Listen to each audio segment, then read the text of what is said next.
right, good evening. Hello. Good evening.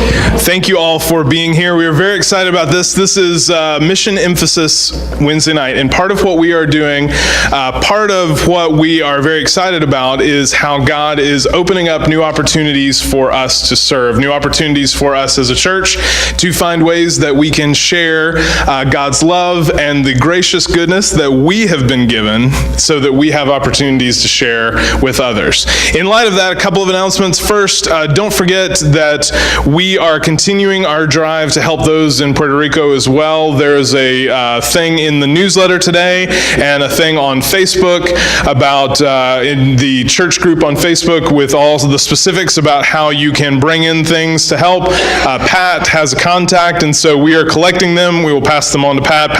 Pat will pass them on, and they will be sent directly to Puerto Rico. So if you are interested and willing to help, we've already had people bring in clothes. We already have 5 bags of clothes already, so it's exciting. Then you're welcome to do that, and we'll be collecting through most of October, right? 25th is the last date. Through the 25th. Pat will no longer accept it after the 25th, so do not give her things after the 25th. So wanted to make sure you knew about that. Also, all the things coming up, Trunk or Treat, all the good things going on, please make sure you're aware of that. Trunk or Treat is on the 29th, and we would love for you to decorate your car and come and be a part. It's going to be 2:30 out there like we normally have it. It's going to be a lot of fun. You can talk to Janelle if you have more questions about that. Okay, so here's where we're starting, and here's what I need you to do. This is less active than I think what the youth do, but more active than what we do, so it's right in the middle, and it's exciting. So the first thing that I want you to do is I want you to think of this, I want you to think of it like a continuum, where all the way over here, you have completely inwardly focused, okay? That's this side over here. Sit down, Doug, not yet. And over here, you have completely outwardly focused, all right? So this continuum. Now what I want you to do is I want you to think about the row that you're sitting on is your continuum here, okay? So in a second, I'm going to ask you a series of questions, and you are going to stand up and sit where you think where you believe the answer is on the continuum, okay? All right, this is exciting. So, inward focused, if you think it's completely focused on ourselves, if you completely focused on other people over there, okay? All right, so first question is, what do you think is the primary focus, reason for the church's existence? Should it be completely inwardly focused? If it should, then you're going to want to sit over here. Should it be completely outwardly focused? If you believe that, you should sit over here or somewhere in between. So stand up and figure out where you think it should go. Everybody understand?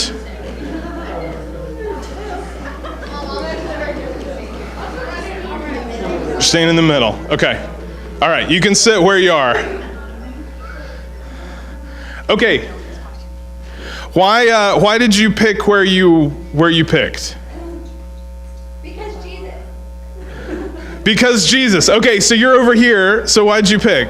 Because he told us to go out into the world and to go. Okay, so an outwardly focused kind of idea. Okay, many of you either aren't playing along or decided to stay in the middle. I'm assuming you decided to stay in the middle because you don't want me to cry. So why did you decide to stay in the middle?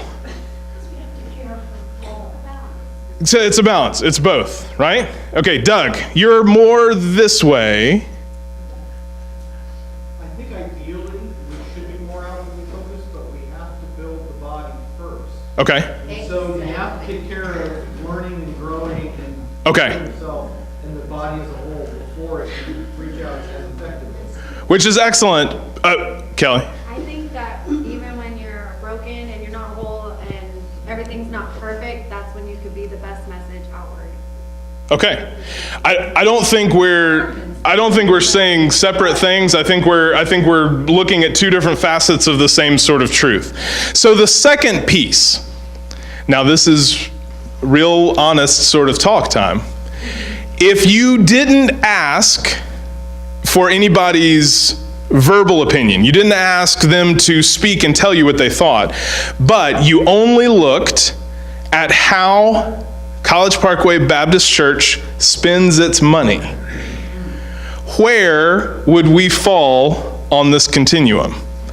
Completely outwardly focused, completely inwardly focused? Okay, that's all right.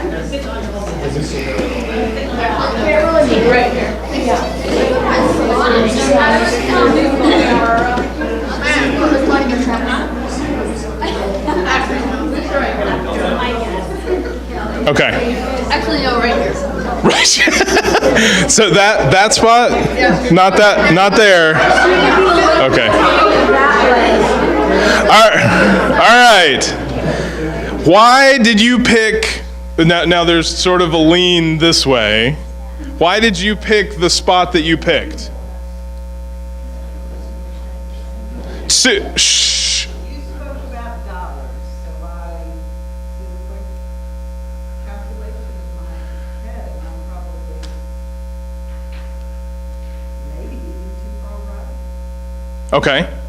Because of how we spend our money, if we just looked at how we spent our money, then you would have us very tilted that way, is what your argument is. As the assistant treasurer, that's your argument. Okay. All right. So anybody else want to share why you moved where you moved? This is a choose your own adventure. So it's up to you to decide how the question gets answered, and that's part of the exciting fun of it. But so then, if the first one sort of tilted this way, and this one tilts this way, then the third question is, at the perfect place where our church is spending and doing and being exactly what it's supposed to be, where would we be? So that's the third question. Where would we be?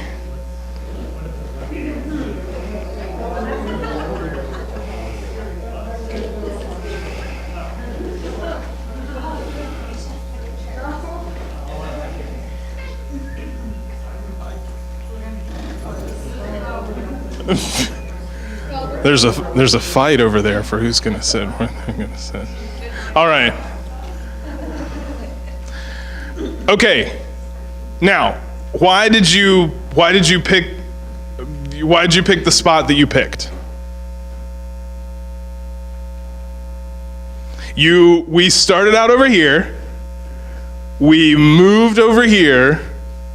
But the argument you're making, the statement you're saying to me now is that you think that if we were going to be exactly where we needed to be, it should be something like, for most,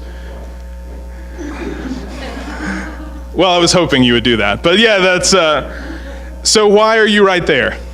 Well, again, it's sort of, the body needs to be built up, you need to spend on it, but the focus should always be building the body towards being able to reach the world. Okay. But we still want the body to grow.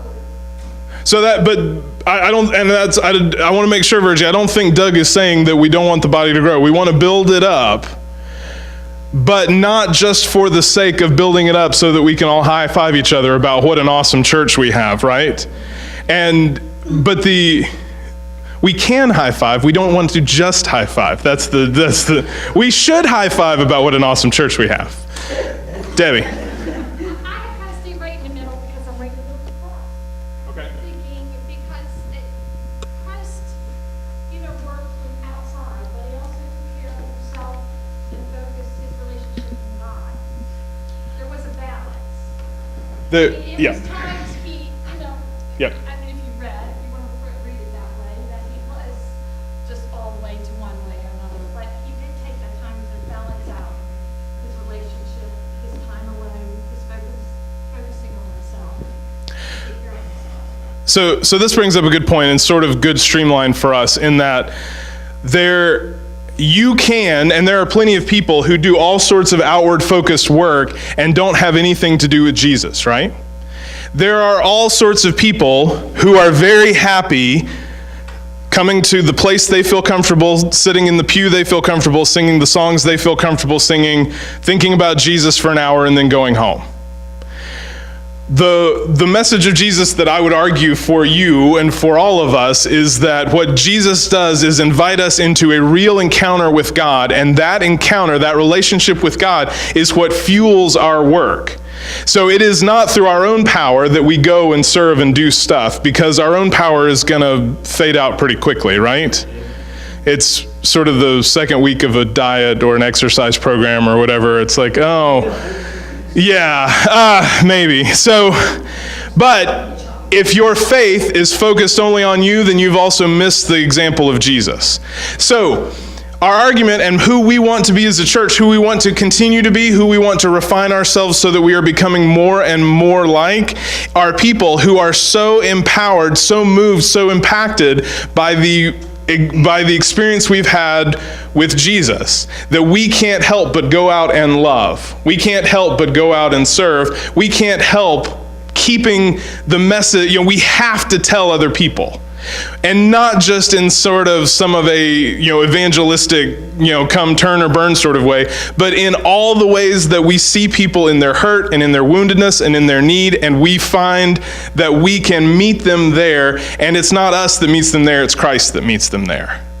We as a church have an opportunity to do that and a way to do that, and part of what I want us to do is to take a step forward so that we are finding more and more ways, especially in our community, that we can find ways that out of the experience we've had, not just because we suddenly want to have a good, feel-good sort of volunteer high from going and helping other people.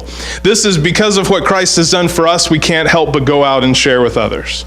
Are you with me on this? Do you see what we're trying to do? That it is because of what we do here in the body that we go and we serve and we love and we give. And so I'm very excited that tonight we have a couple of different projects that we are going to be launching that we want you all to be a part of. We want you to be excited about. We want you to join in and feel ownership on. And this sort of stuff would not have happened if it were not for Janelle. So Janelle, if she didn't know I was going to do this, so that makes it even better. If you don't know, Janelle is doing an amazing job so far. And if you do know, that you definitely know that she is.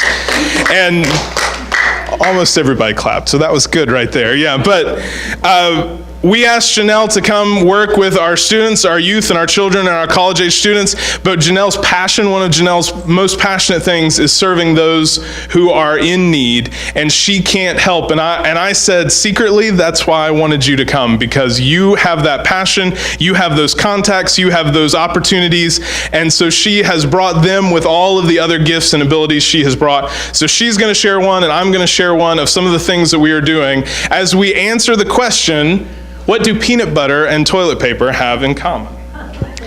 All right, so I am super excited to see all this toilet paper up here because I want to know how many of you have had guests in your house for a week?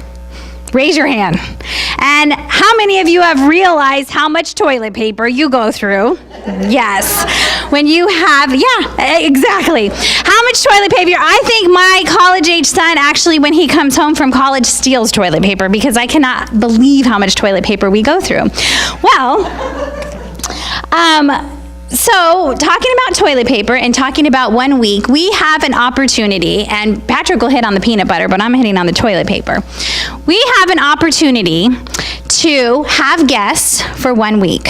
And these guests will require you to change maybe a couple hours of one day of your entire year in order to help host them. And the program that we are looking to take part in is... Dun, dun, dun. Patrick, this is not my gift. No. Do you have to point it somewhere? Oh, it's thinking.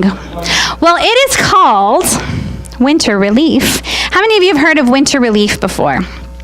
Winter Relief is a program that many churches in our area, in Anne Arundel County, host. They take turns hosting a week at a time. They host anywhere from 15 to 60 people, depending on how big the church is. Hosting means they provide them a place to sleep, provide them a place to shower, feed them a breakfast, send them off with a lunch, and feed them a dinner. It is something that many churches in our area participate in, but we have yet to participate in that here at College Parkway. My next slide should say the mission of Winter Relief, so let me just tell you what the mission is. There is a mission for our guests, and there is a mission for the people that are hosting. And for our guests, it is to keep those experience homelessness in the Baltimore-Annapolis corridor from freezing to death during the winter months, and to show them that the divine's love is simple, practical, during our time together. And for our volunteers, we share with them the blessing of a broader, deeper faith through serving society's least, last, and lost. So this is definitely a ministry where we are serving those who are living on the margins right here in our community. Who is served through Winter Relief? I told you it is approximately 60 homeless adults. They are divided between churches so that one church doesn't have more people that they can handle. One thing, I have worked Winter Relief at the church that I previously came from, and one of the things that surprised me the most, and I have moved to this area from Texas. I am very familiar of working with the homeless, and the first day that I drove up to the church, I noticed there were a bunch of cars in the parking lot, and I thought, wait a minute, these people are homeless. Why are there all these cars in the parking lot? Well, if you got closer and you looked in the cars, you saw that most of those people were living in their cars. However, when it was December and it was freezing outside, it got a little too cold to live in your car. Another thing that really surprised me was part of Winter Relief is having a system where people can drive back and forth to take people to doctor's appointments and to take and pick people up from work. To me, I thought, homelessness is people that don't have a job and don't have anywhere to live. But homelessness in this area looks like people that you go pick up that work at the bakery and Safeway, and you bring them to your church so they can sleep that night.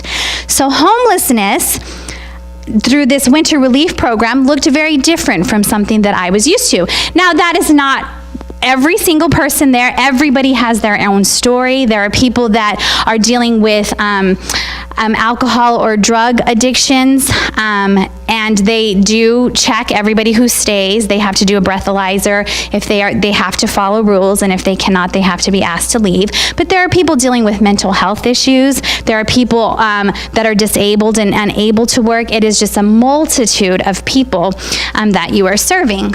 Did we get back up?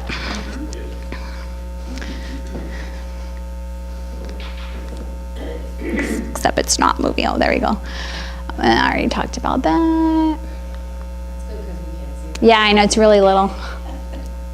Okay, so our opportunity.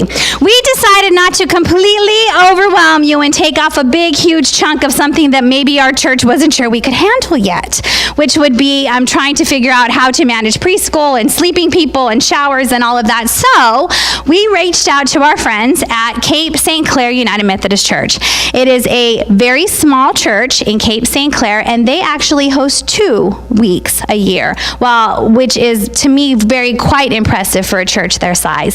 So, of course, when I approached them and said, hey, you guys do 2 weeks, do you need any help? And they were like, yes, we need help. Hello, yes, that would be great. So our opportunity is that we are going to partner with Cape St. Clair, which means that the guests that we are providing for will be sleeping at Cape St. Clair. They will be eating at Cape St. Clair. Everything will be happening at Cape St. Clair United Methodist. We will just take our people over there to be part of that.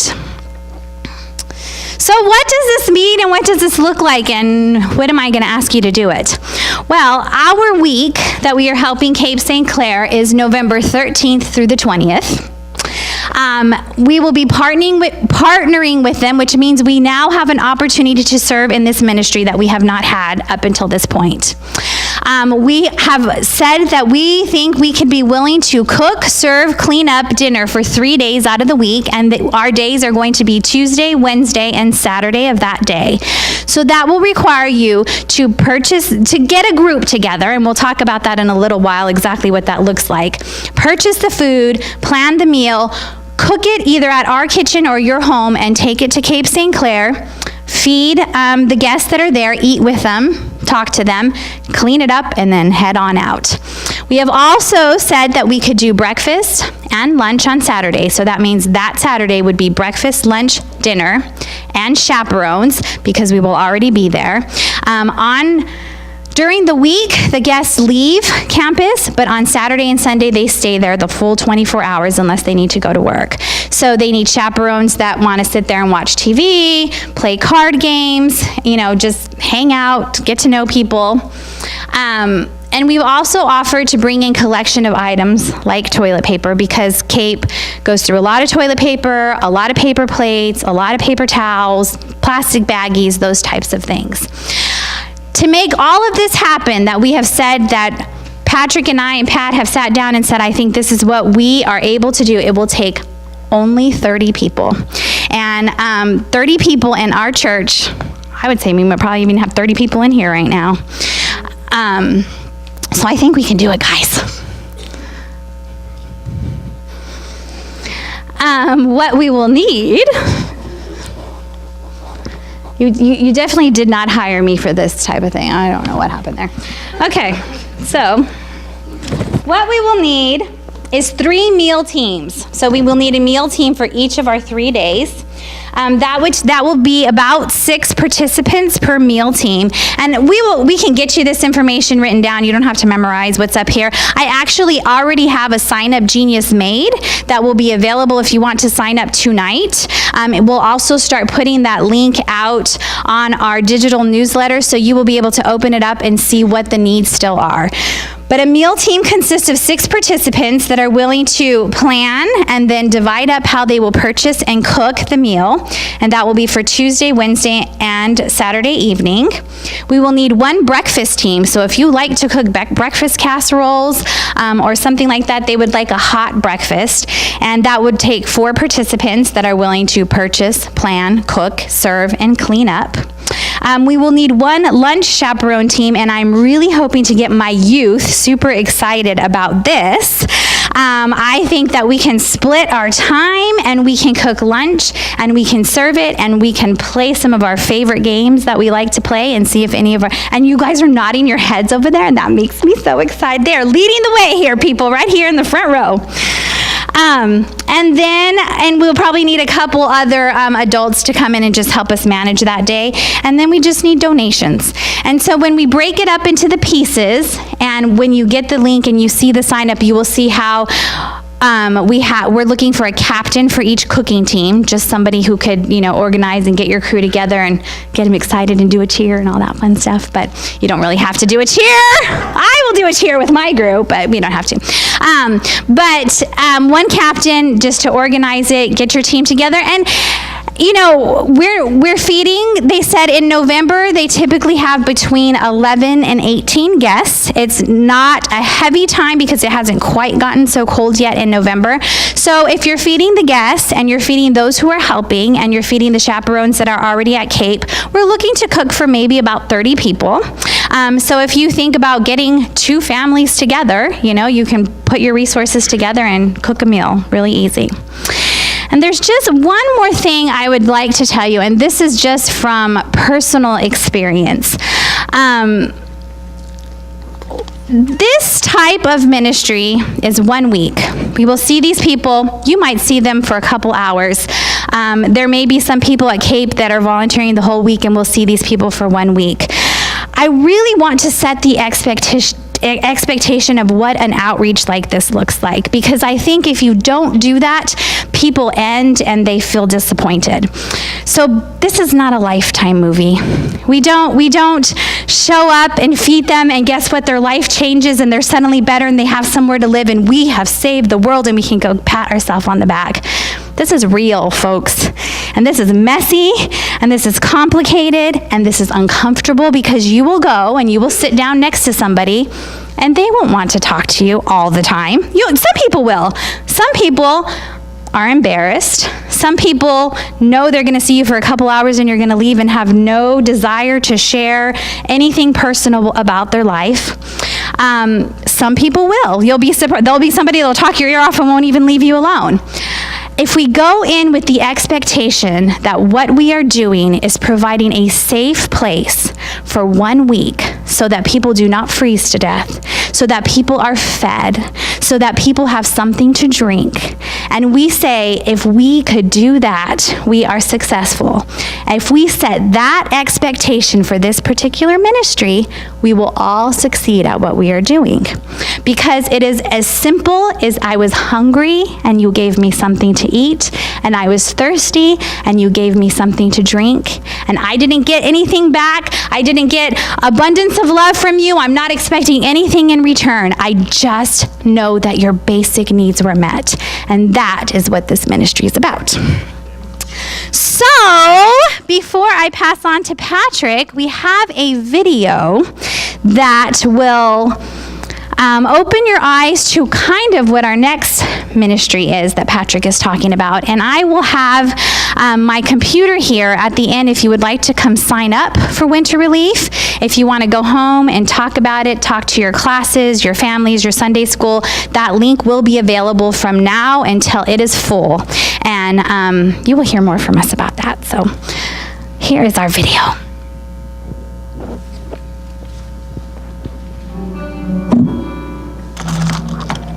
My children are Jonathan and Jocelyn. My husband served in the U.S. Navy, SEAL Team 2. He's a real-life superhero.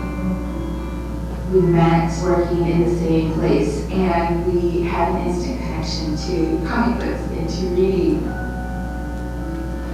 I have 2 young daughters. Madison is 6 and Melanie is 4. I was the other part of my kids. I grew up as a fighter. I was an alternate for the 84 Olympic boxing team. Every day is a fight for me. It's a challenge.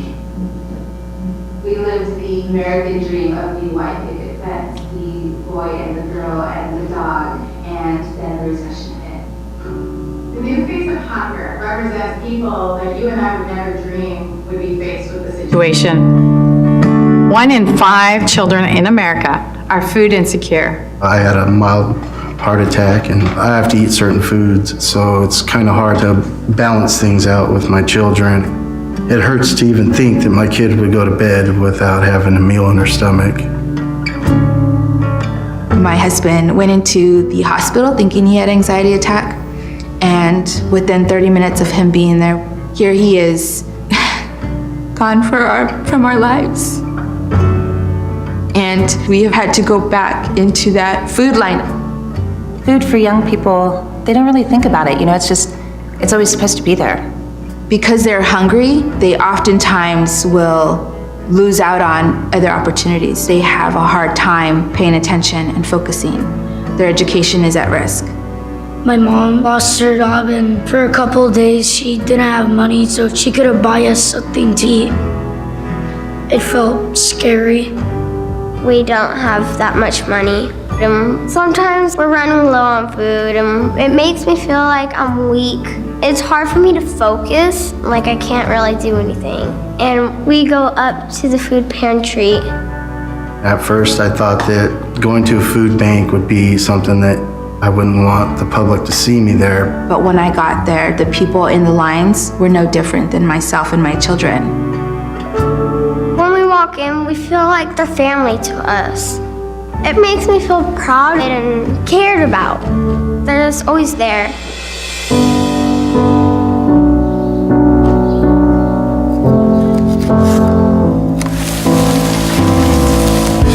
Sharing a meal is super important. We come together as a community, and that helps with our kids, showing them we're all in need in some way or another. Sharing a meal is bringing other people into your world. we all pitch in and buy some groceries, or we put some of the vegetables and produce that we get from the food banks together, and we feed all of our friends. We gathered and told stories. I think it gives them a sense of security, a sense of hope. If you have food in your cupboards, you got assurance. You got something to look forward to. Love and food, it does go hand in hand. When people ask me what they can do to be part of the solution, start talking about it. Start having the conversation. There's nothing embarrassing about it. It's the next thing to breathing. We have to all eat. Our kids keep me strong, and they keep me happy, and they forever remind me of their father. I have the best mommy in the whole world. If we don't give them the opportunity to grow and to flourish as an adult, we're ruining our future. Child hunger hits close to home. Go to projectsunlight.us to learn how you can share a meal with a family in need. Together, we can turn the tables on child hunger.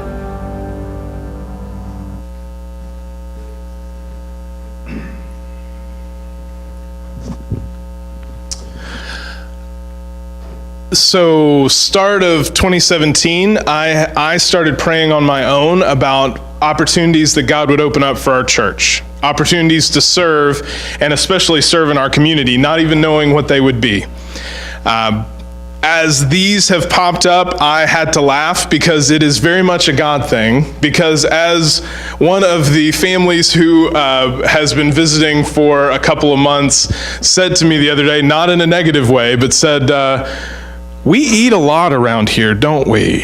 And I said, "Yes, we do. Isn't that great?" And they went, "Yeah, no, it absolutely is. But we do, don't we?" And isn't it just like God that the opportunities that open up are opportunities that highlight, celebrate, and show food as one of the ways that we can show God's love? So we already talked about winter relief. Our other option is a more long-term option. Severn River Middle School, a year and a half ago, began a Backpack Buddies program. If you're unfamiliar with Backpack Buddies, the idea is that there are kids in our community that when lunch on Friday at school is served, that is the last meal they're going to eat until Monday morning at breakfast when they come back to school and get breakfast. And that is unacceptable to me. That should not happen anywhere, but to happen in our own community with kids who are sitting in the same classroom as our kids, when you think about, it is very easy, and the lies of our culture say that you are poor and you have nothing, and when you see a video like that, you suddenly realize how rich and how abundant and how full our lives and how blessed we are. So, Backpack Buddies program simply is an opportunity to connect those kids who otherwise are food scarce during the weekends with things that they can take home and eat, so that it can help them both in their studies, it can help them in life, it can help them with behavioral issues. All of those things change when you aren't worried about food anymore. So, what goes in a backpack for Backpack Buddies? And generally what they have found is that they use drawstring bags, because nobody carries around 2 backpacks, but lots of people carry around those little drawstring athletic bags. So because we want people to be encouraged to actually do the program and not feel like they are being isolated. And so some of these things include cereal, shelf-stable milk, canned fruit, microwavable canned meals, canned meat and crackers or granola bars and juice. Some of the things that are done are partly because parents are working all weekend, and so these 6th graders and 7th graders and 8th graders are responsible on their own for being able to prepare their own meals. We can't solve every problem, but if kids are hungry in our neighborhood, we need to do something. So, so who will be serving? Allison Matthews, who is the pupil service coordinator for the Broadneck cluster, all of the, everybody around here. She shared with us that she's the one who has started and kept going the Severn River program. And so she said, when we met with her, we said, we as a church are interested in finding places where other people haven't stepped up to serve? How could we serve in a way that other people aren't either interested or able to? And she immediately said, well, it's horrible that one of our middle schools has a program for kids who are hungry and the other one doesn't. It should not be based on where you happen to live, that you happen to go to the right school if you need food. So we said, okay, what would that look like? And so she said, well, she handles on her end figuring out all of the possible people who can help and who need help with that. So, but what we do is, and again, like I love the way Janelle put it, helping with winter relief is probably one day out of your year that you are inconvenienced for a couple of hours, right? It's hard to say, no, I'm sorry, I've just got too much going on. And we love that because we want to be able to do things. We are helping people stay alive for that week. But this is an ongoing process where we are committing for the rest of the school year that we are going to help, and hopefully beyond, that we are going to help these kids every week. Janelle or I would pick up the bags on Monday. We would fill them here, and we would keep a separate place where we would keep the food, and we would fill them here probably on Wednesday nights. We could have different groups who rotate and help do that, or if there's someone who has a real passion for this, we never at our church stop you if you really want to serve and do something. Very rarely do people go, no, stop, don't serve Jesus, turn around. So we would fill them up probably on Wednesday nights or whenever, and then Janelle or I or whomever would drop them back off at the school on Friday, or for Friday, so that they could go home with the kids. They would bring them back on Monday, and that's how the rhythm of it would work. So, peanut butter is one of the ways that we are going to start serving, because we are going to have different things in different ways, and part of what we are going to do is that we are going to start asking for these specific things, but we are also going to be tying them into things that we already do. So for example, trunk or treat. Part of what we are going to be doing is asking you to bring an item. Bring one of the items that we will list, some of the things, so that we can have a big kickoff, so that as we are getting going, because Allison, who we talked with and met, she is using the month of October to get all the pieces together on her end, all the logistics together, so in November we can launch this program. All right?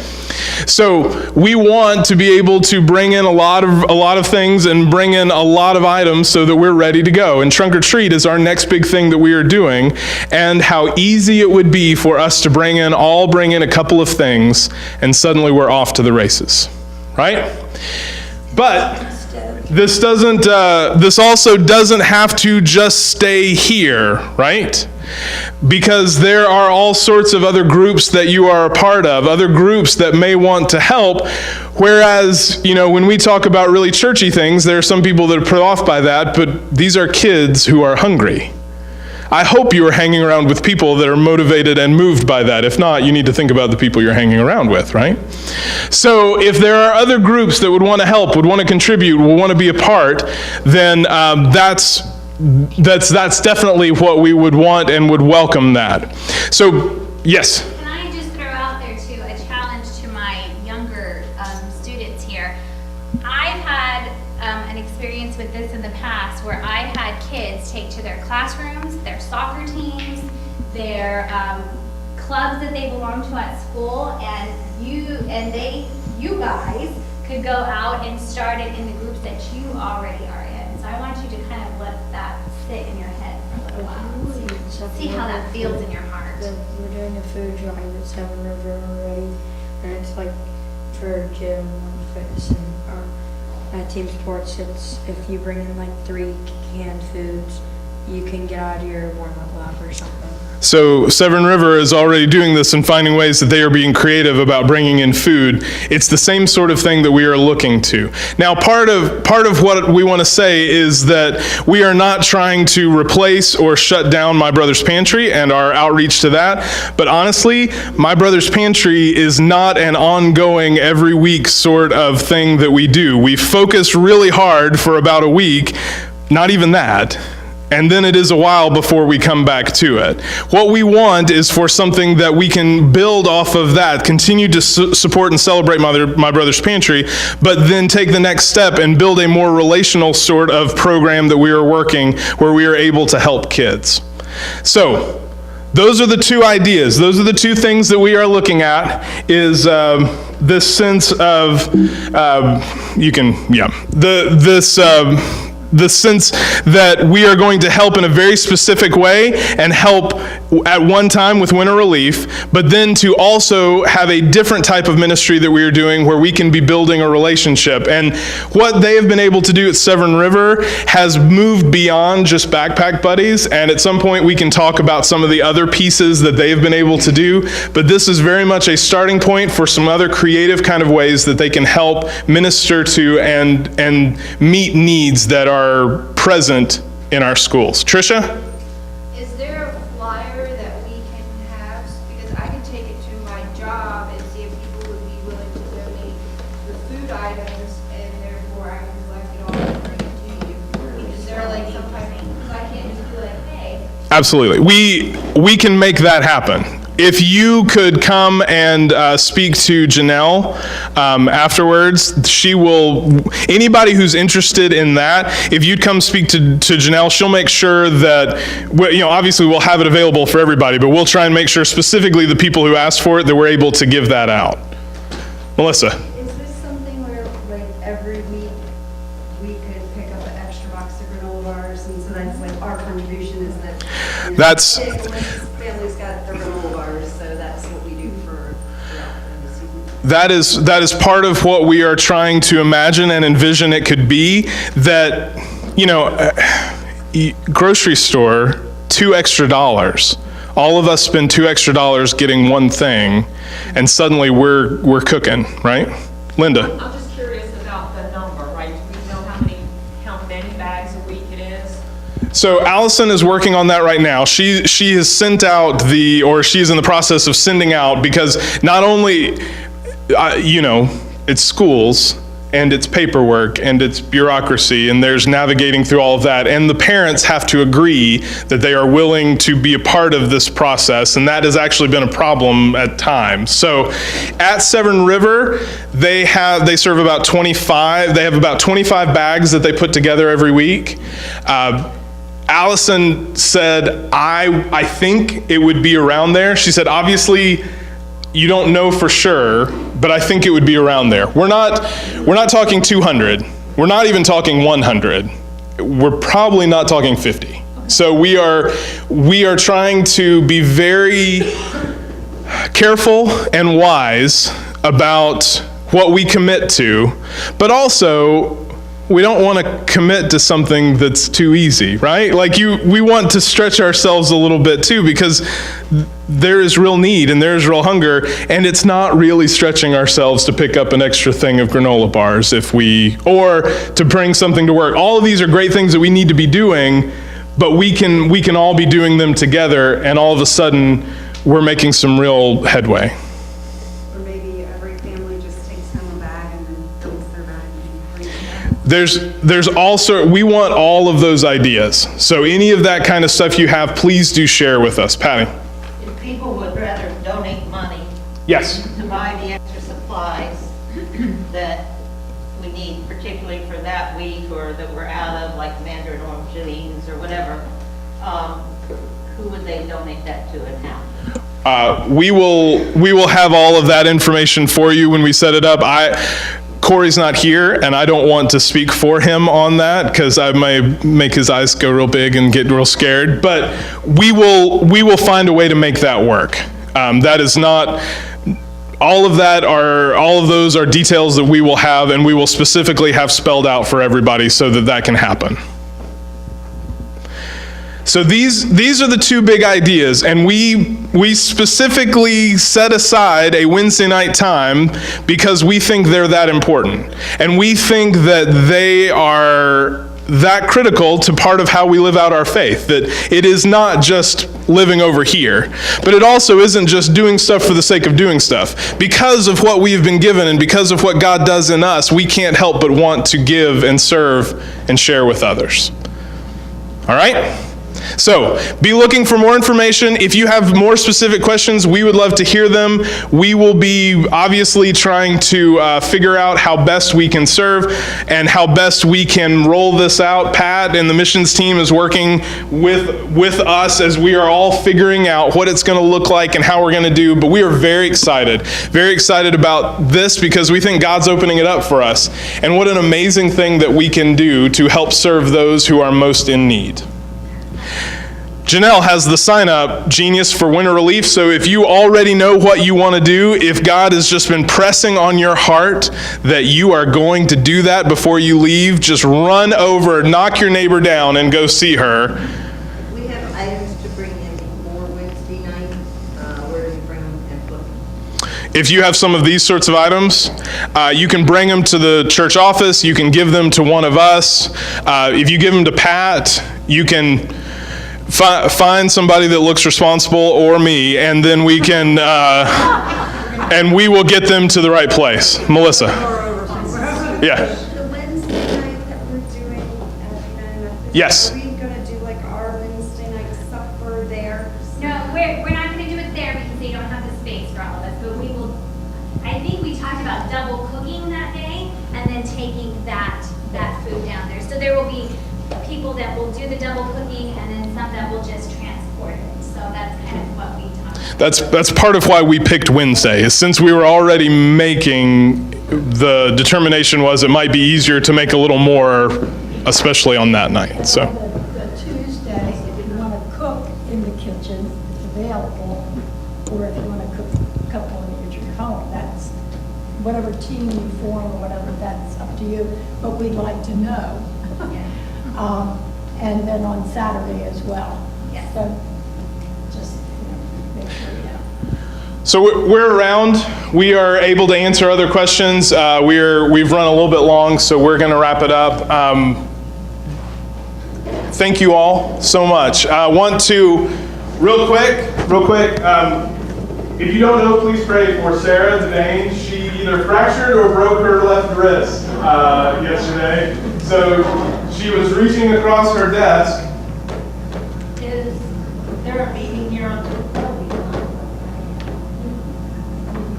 There's a meeting here on Tuesday night, is that correct? Yes. So the cooking would have to be done here early.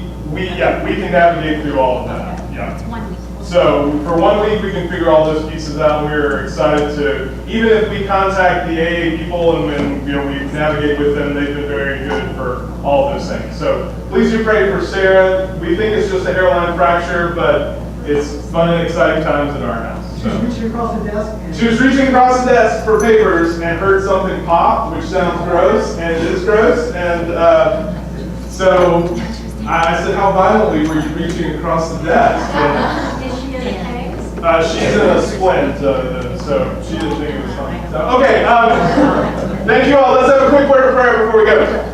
God, we thank you so much for how you are opening up opportunities and blessings for us to not only be blessed, but to share that blessing with others. May we be mindful of all those around us who are in need. May we be mindful, God, of how much we are in need of your love and your grace and your goodness, how much you have blessed us. And God, as we seek to serve you through these ministries and everything else that we do, may we keep our focus and all of our praise directed to you. We love you, God. We pray for those who are injured or hurt or struggling or lost. We pray, God, for your peace and your comfort and your blessing. Show us how we can better serve and love and glorify you. In Christ's name, amen. Thank you. Go in peace.